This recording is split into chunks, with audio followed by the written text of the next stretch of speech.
बिस्मिल्लाहिर्रहमानिर्रहीम अल्लाहुम्मा सल्ली अला सय्यदिना व मौलाना मुहम्मद व अला आलि सय्यदिना व मौलाना मुहम्मदिन बिक़द्रि हुस्निही व जमालिही। मोहतरम नाज़रीन, प्रोग्राम हय्या अलल फलाह के साथ आपका मेज़बान सैयद इरफान अल हसनी आपसे मुखातिब हूँ। दौर चल रहा है शर का और सनसनी हमें हर तरफ देखने में मिल रही है। एक अजीब सी बीमारी ने पूरी दुनिया को अपनी लपेट में ले रखा है। देखना यह है कि इस आलम में कौन कौन अपनी जिम्मेदारी पूरी कर रहा है और कौन कौन अपनी जिम्मेदारी से नबुर्दअज़मा होकर के सनसनी के मैदान में दाखिल हो चुका है। इस दौर में अगर देखें तो मीडिया का किरदार इंतहाई अहम रहा है, बल्कि हर दौर में अगर बात करें तो मीडिया का किरदार इंतहाई अहम रहा है। लेकिन ये बात और ये बहस काबिल गौर है कि वो उनका जो मीडिया का किरदार रहा है वो मस्बत रहा या मनफी रहा। आज ये भी देखना है कि मजहबी तबका और मजहबी हल्का हमें कहां पर खड़ा हुआ दिखाई दे रहा है।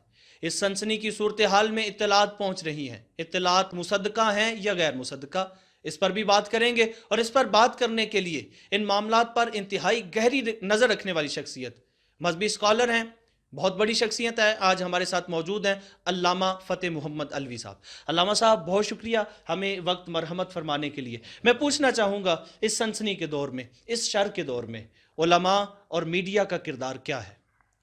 बिस्मिल्लाहिर्रहमानिर्रहीम। शाह साहब, आपने बड़ा नाजुक और इंतहाई संजीदा और बहुत गहरा सवाल किया, और मैं ज़रूरी समझता हूँ कि इसका इतना ही गहरा और संजीदा जवाब दिया जाए। खलीफा अब्दुल हमीद सानी अलैहिर्रहमा ने मीडिया को ज़ुर्रियात शैतान करार दिया था, शैतान की औलाद। देखने की बात यह है, समझने की बात यह है कि आज जिस दौर से मैं और आप गुज़र रहे हैं, तकरीबन 150 के करीब पाकिस्तान में चैनल्स, टीवी चैनल मौजूद हैं, न्यूज़ चैनल मौजूद हैं। हर शाम को मिरासियों पर मुश्तमिल एक सर्कस लगती है, और उसके अंदर जो सबसे बड़ा जिहाद और जहद मुसलसल की जाती है वो मज़हब को, इस्लाम को, दीन को, मस्जिद को, मदरसा को और मज़हब से वाबस्ता हर चीज़ को टारगेट करना होता है। दौरे हाजिर में दज्जाली मीडिया ने अपनी ये ज़िम्मेदारी समझ रखी है, क्योंकि दज्जाल का लफ्ज़ दजल से निकला है, और दजल का माना है कि वो जो न हो और उसे हो कर बना कर पेश किया जाए, यानी सच को झूठ बनाकर पेश करना और झूठ को सच बनाकर पेश करना। दज्जाली फिक्र ये है।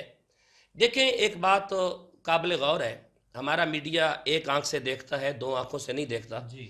एक जुमला आपने अक्सर सुना होगा कि फलां को एक आंख से देखता है या फलां एक आंख से तकता है। ये मशहूर जुमला है। कभी हमने इस बात पे गौर किया कि ये जुमला हमें कहाँ से मिला? ये जुमला यहूदियों की मजहबी किताबों से आया और मुसलमानों के मुआशरे में शामिल कर दिया गया। आज अगर आप अपने एक मखसूस टीवी चैनल, जो पाकिस्तान में एक मारूफ टीवी जाना जाता है, उसके मोनोग्राम पर गौर करें तो वो भी सिर्फ एक आंख को सामने लाता है, और यही वो दज्जाली आंख है जिसकी फिक्र को उन्होंने आम करना है। रोज़ाना शाम को बैठकर दीन से वाबस्ता हर चीज़ को टारगेट किया जाता है, दीन का मजाक उड़ाया जाता है। मैं समझता हूँ कि आज के इस दौर में कि जहाँ दज्जाली मीडिया रोज़ बरोज़ दीन इस्लाम को टारगेट करता है, वहाँ सबसे ज़्यादा जो किरदार अदा किया है वो बिला तफरीक के मजहब व मसलक उलमाए किराम ने और दीन से वाबस्ता लोगों ने अदा किया है। और शाह साहब, ये काबिल गौर बात है, और आपकी सोच टीवी के ज़रिए मैं ये सोच आगे मुंतकिल करना चाहता हूँ, और यकीनन मुझे उम्मीद नहीं बल्कि यकीन है कि ये सोच के ज़रिए ही सोच आगे मुंतकिल होगी। मैं ये समझता हूँ कि रोज़ाना जब शाम को सर्कस लगती है तो उसके अंदर एक आलिम दीन को बुलाकर दो चार ऐसे लोगों के अंदर जो लिबरल और सेकुलर ज़हन के होते हैं, उनके अंदर एक आलिम दीन की तौहीन की जाती है, और उसे बोलने के दौरान उसे बार बार टोका जाता है और उसकी तौहीन की जाती है। याद रखिएगा कि इस मीडिया को सिर्फ और सिर्फ तहर अशरफी, जवेद गामदी, मुफ्ती अब्दुल कवी जैसे लोग और दानिशवर चाहिए। वो हकीकी उम्मत के नुमाइंदे जिन्होंने हर दौर में उम्मत को ऐसा रास्ता मुहैया किया, ऐसे लोग नहीं चाहिए। आज भी हम देखते हैं कि जब वतन अजीज मुल्क पाकिस्तान पर मुश्किल वक्त आया इस कोरोना के शर में, इस शर के दौर में, तो तमाम मसालिक के उलमा ने अपनी जहद मुसलसल के साथ, शब व रोज़ की मेहनत के साथ, दिन रात की तगोदो के साथ वो किरदार अदा किया कि जो किरदार एक रोशन मिसाल है और जिसे इज्तिहाद का नाम दिया गया।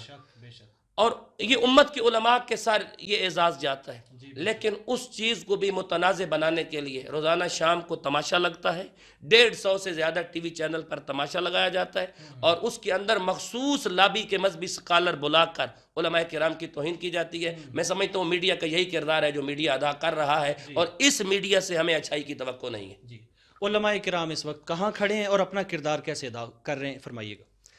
شاہ صاحب، بہت گہرا سوال آپ نے پھر کیا، اور میں یہ سمجھتا ہوں کہ علماء کرام نے ہر دور میں اپنی ذمہ داریاں پوری کی ہیں، اور آج کے دور میں بھی جب ہم دیکھتے ہیں تو مفتی اعظم پاکستان مفتی منیب الرحمان صاحب، مفتی اعظم پاکستان مفتی تقی عثمانی صاحب اور دیگر مسالک کے جید علماء اپنی اپنی ذمہ داریاں ادا کر رہے ہیں، اور انہوں نے اپنی ذمہ داریاں ادا کی، اور 20 نکاتی جو ایجنڈا یا 20 نکاتی فارمولہ یا مطالبہ صدر مملکت کے دستخطوں کے ساتھ اس امت تک پہنچا، یہ علماء کی کاوش کے ذریعے پہنچا، لیکن ہم دیکھتے ہیں کہ اس چیز کو پھر متنازع بنایا جا رہا ہے، اور پھر مختلف ڈاکٹر سے، طبی ماہرین سے مخصوص ایجنڈے کی بنیاد پر پریس کانفرنسیں کروا کر مسجد کو بند کرنے کی کوششیں کی جا رہی ہیں، جبکہ ہم دیکھتے ہیں کہ کسائی کی دکان بھی کھلی ہے، نائی کی دکان بھی کھلی ہے، دھوبی کی دکان بھی کھلی ہے، گوشت بھی کھلا ہے، بیکری بھی کھلی ہے، میڈیکل سٹور بھی کھلا ہے، نان بائی بھی کھلا ہے، روڈوں پر ٹریفک جو ہے وہ جام ہے، ہر جگہ پر انسانوں کا رش لگا ہوا ہے، سپر سٹور اور بیکریاں کھلے ہیں، لیکن اس پر کوئی بات کرنے کے لیے تیار نہیں ہے۔ لیکن جب بھی بات ہوتی ہے، جدھر سے بھی بات ہوتی ہے، اور میں اکثر یہ کہا کرتا ہوں کہ اس امت کے زوال کا وقت اب شروع ہو چکا ہے۔ کیوں؟ اس لیے کہ دوا خانے کھلے ہیں، دعا خانے بند کر دیے گئے۔